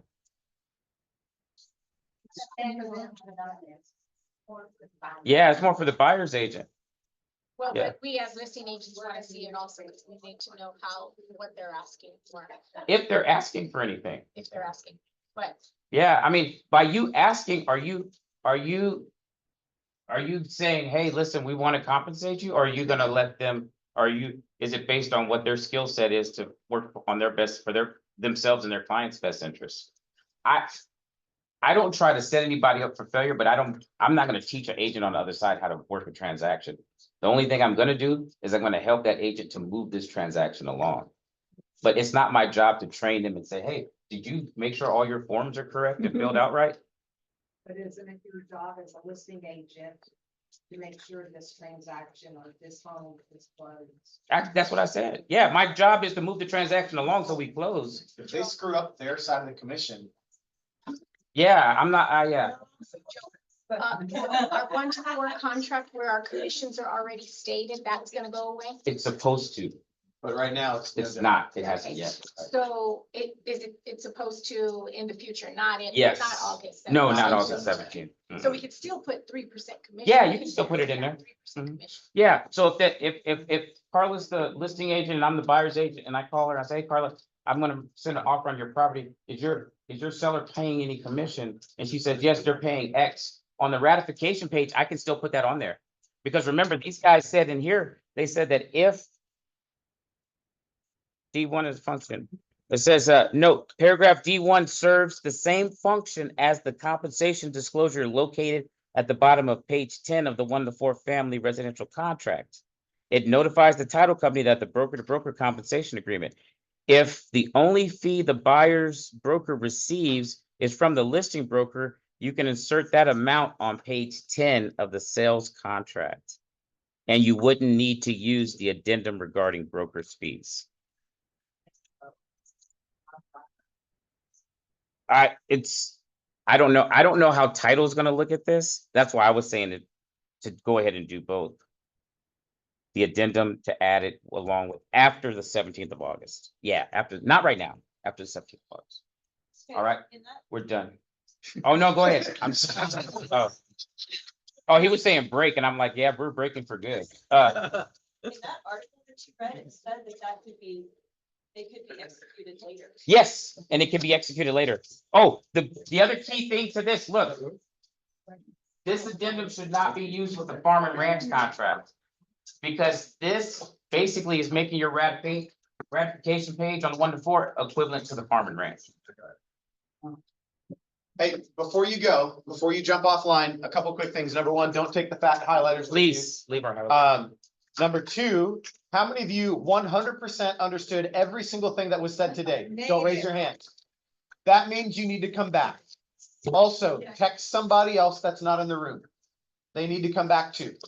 Okay, we are going to be pros at this and the other agents are not, and they're gonna be out of the business. Awesome. Yes, More right. business for us. That's right. Go Good job. sell some stuff. All right, have a good day. Bye, Harrison. Bye. Thank you, Joe.